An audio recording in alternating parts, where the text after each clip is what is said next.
10 प्रकार की सृष्टि का वर्णन विदुर जी ने कहा। मुनिवर भगवान नारायण के अंतर ध्यान हो जाने पर संपूर्ण लोकों के पितामह ब्रह्मा जी ने अपने देह और मन से कितने प्रकार की सृष्टि उत्पन्न की। भगवान, इनके सिवा मैंने आपसे और जो जो बातें पूछी हैं उन सब का भी क्रमशः वर्णन कीजिए और मेरे सब संशयों को दूर कीजिए, क्योंकि आप सभी बहुज्ञ में श्रेष्ठ हैं।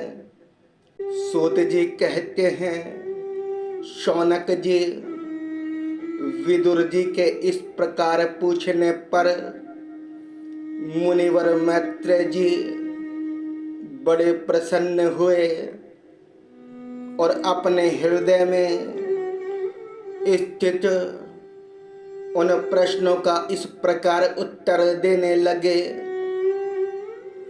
श्री मैत्रेय जी ने कहा, अजन्मा भगवान श्री हरि ने जैसा कहा था, ब्रह्मा जी ने भी उसी प्रकार चित्त को अपने आत्मा श्री नारायण में लगाकर 100 दिव्य वर्षों तक तप किया।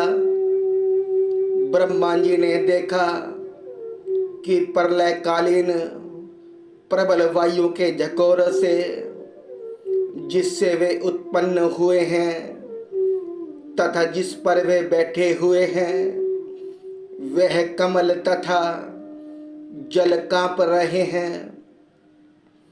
प्रबल तपस्या एवं हृदय में स्थित आत्मज्ञान से उनका विज्ञान बल बढ़ गया और उन्होंने जल के साथ वायु को भी पी लिया।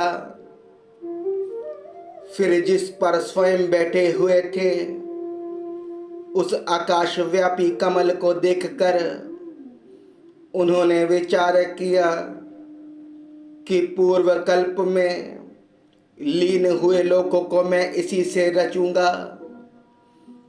तब भगवान के द्वारा सृष्टि कार्य में नियुक्त ब्रह्मा जी ने उस कमल कोश में प्रवेश किया और उस एक के ही भू भुवः स्वः ये 3 भाग किए। यद्यपि वह कमल इतना बड़ा था कि उसके 14 भुवन या इससे भी अधिक लोकों के रूप में विभाग किए जा सकते थे। जीवों के भोग स्थान के रूप में इन्हीं 3 लोकों का शास्त्रों में वर्णन हुआ है। जो निष्काम कर्म करने वाले हैं उन्हें मेह, तप, जन और सत्यलोक रूप ब्रह्मलोक की प्राप्ति होती है। विदुर जी ने कहा, ब्राह्मण, आपने अद्भुत कर्म विश्व रूप श्री हरि के जिस काल नामक शक्ति की बात कही थी, प्रभु उसका कृपया विस्तार पूर्वक वर्णन कीजिए। श्री मैत्रेय जी ने कहा, विषयों का रूपांतर बदलना ही काल का आकार है। स्वयं तो वह निर्विशेष, अनादि और अनंत है। उसी को निमित्त बनाकर भगवान खेल खेल में अपने आप को ही सृष्टि के रूप में प्रकट कर देते हैं। पहले यह सारा विश्व भगवान की माया से लीन होकर ब्रह्म रूप से स्थित था। उसी को अव्यक्त मूर्ति काल के द्वारा भगवान ने पुनः पृथक रूप से प्रकट किया। यह जगत जैसा अब है वैसा ही पहले था और भविष्य में भी वैसा ही रहेगा।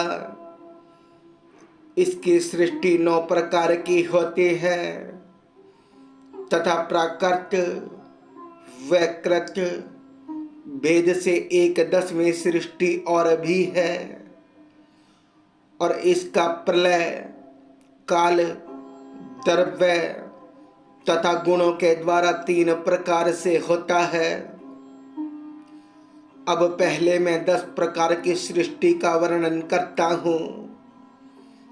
पहली सृष्टि महतत्व की है। भगवान की प्रेरणा से सत्व आदि गुणों में विषमता होना ही इसका स्वरूप है। दूसरी सृष्टि अहंकार की है, जिससे पृथ्वी आदि पंचभूत एवं ज्ञान इंद्रियां और कर्मेंद्रियों की उत्पत्ति होती है। तीसरी सृष्टि भूत सर्ग है, जिसमें पंच महाभूतों को उत्पन्न करने वाला तन्मात्र वर्ग रहता है। चौथी सृष्टि इंद्रियों की है। यह ज्ञान और क्रिया शक्ति से संपन्न होती है।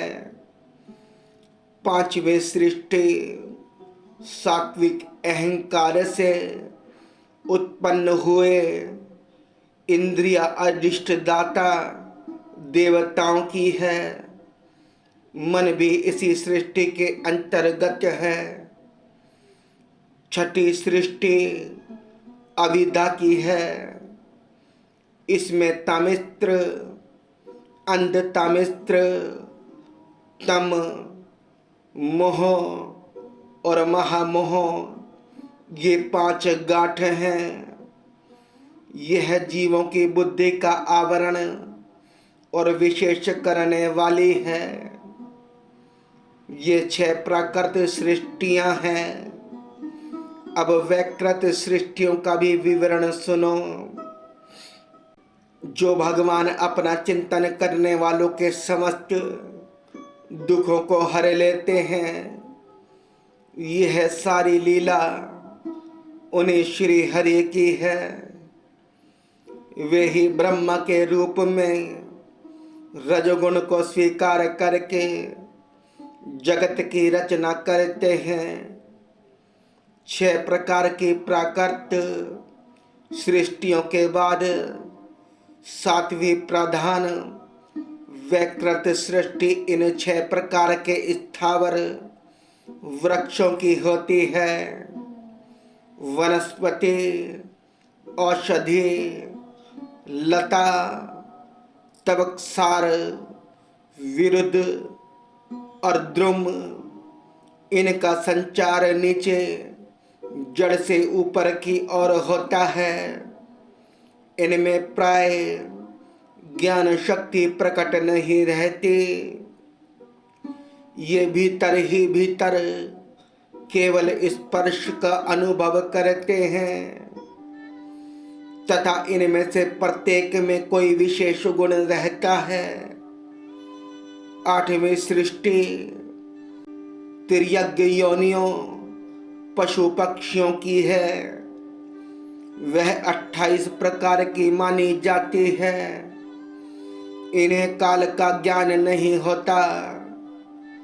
तमोगुण की अधिकता के कारण ये केवल खाना पीना, मैथुन करना, सोना आदि ही जानते हैं। इन्हें सूंघने मात्र से वस्तुओं का ज्ञान हो जाता है। इनके हृदय में विचार शक्ति या दूरदर्शिता नहीं होती। साधु श्रेष्ठ इन त्रिय क्रमों में गौ, बकरा, भैंसा, कृष्ण मर्ग, सुअर, नीलगाय, रोरु नामक मर्ग, भेड़ और ऊंट, ये द्विष्वप 2 खुर वाले पशु कहलाते हैं। गधा, घोड़ा, खच्चर, गौरमर्ग, शरफ और चमरी, ये एक शफ एक खुर वाले हैं। अब 5 नख वाले पशु पक्षियों के नाम सुनो। कुत्ता, गीदड़, भेड़िया, बाघ, बिलाव, खरगोश, शाही, सिंह, बंदर, हाथी, कछुआ, गौ और मगर आदि पशु हैं। कंक, बुगला, गिद्ध, बटेर, बाज, भांस, बल्लुक, मोर, हंस, सारस, चकवा, कोआ और उल्लू आदि उड़ने वाले जीव पक्षी कहलाते हैं। विदुर जी, नवी सृष्टि मनुष्यों की है। यह एक ही प्रकार की है। इसके आहार का प्रवाह ऊपर मुंह से नीचे की ओर होता है। मनुष्य रजगुण प्रधान, कर्म परायण और दुख रूप विषयों में ही सुख मानने वाले होते हैं। स्थावर, पशु, पक्षी और मनुष्य, ये तीनों प्रकार की सृष्टियां तथा आगे कहा जाने वाला देव सर्ग वैकृत सृष्टि है तथा जो महत्व आदि रूप वैकारिक देव सर्ग है, उसकी गणना पहले प्राकृत सृष्टि में की जा चुकी है। इनके अतिरिक्त सनंत कुमार आदि ऋषियों का जो कौमार सर्ग है, वह प्राकृत वैकृत दोनों प्रकार का है। देवता, पितर, असुर, गंधर्व, अप्सरा, यक्ष, राक्षस, सिद्ध, चारण, विद्याधर, भूत, प्रेत, पिशाच और किन्नर, किंपुरुष, अश्वमुख आदि भेद से देव सृष्टि 8 प्रकार की है।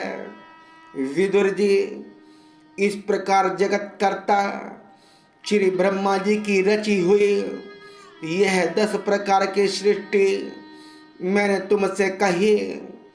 अब आगे मैं वंश और मनवंतर आदि का वर्णन सुनाऊंगा। इस प्रकार सृष्टि करने वाले सत्य संकल्प भगवान श्री हरि की ब्रह्मा के रूप से प्रत्येक कल्प के आदि में रजगुण से व्याप्त होकर स्वयं ही इस जगत के रूप में अपनी ही रचना करते हैं।